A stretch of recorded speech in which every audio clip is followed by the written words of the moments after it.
Being that gender and sexuality are hot topics these days, and being that I'm in the community myself, I will be shedding some light on the subject, especially since many who are not in the community are generally misinformed. Covering everything in 5 minutes, however, would be next to impossible. So I will be covering the main 3 identifiers that I have for myself. These identifiers' umbrella terms, or terms that cover an entire group of terms, are romantic orientation, sexual orientation, and gender identity, all of which I will explain in the following. I will first explain to you perhaps the easiest of the 3 for me to explain. That would be my sexuality. Sexuality, as you may know, has to do with your sex life, who you are sexually attracted to. Sexuality, most of the time, tells people who someone is attracted to or who they would have sex with. But sometimes it tells someone how high your sex drive is. This is where I am. I identify as demisexual. Demisexual is sort of a subgenre of asexual. Asexual is when someone has little to no sex drive. It is not that they choose not to have sex, or that it is against their morals, that they simply don't need to have sex. They could go their whole life without having sex, and it wouldn't bother them. They may have sex to have children, and they may have sex to please a partner, but they don't see someone and think that they are sexy, and they don't fantasize about sex. I am demisexual, which means I'm mostly like this. I could go my whole life without having sex, and I'd be perfectly fine. But when I have an emotional attraction to someone, I may develop sexual feelings for them. This is different from people who don't have sex outside of a relationship because it is against their moral code or just because they don't want to, because I don't have sexual feelings at all for someone unless and only possibly if I have emotional connections to that person. So now you may be wondering, do I go on dates, and who do I date? This is where romantic orientation comes in. Romantic orientation is who someone forms strong emotions for.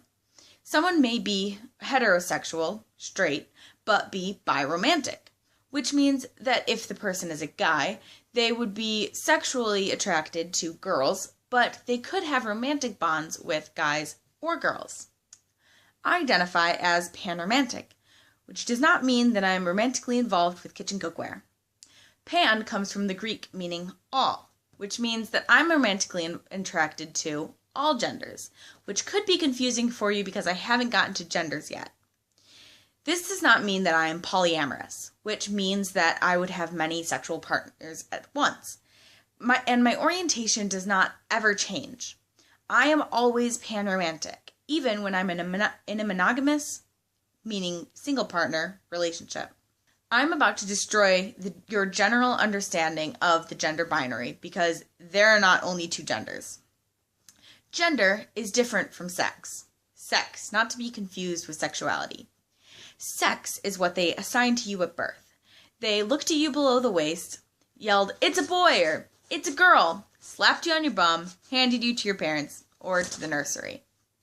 Gender, on the other hand, is how you express yourself. If your sex and your gender are the same, then you're cisgender. If your sex and your gender are opposite, then you're transgender. However, if you do not connect with either boy or girl, you are agender.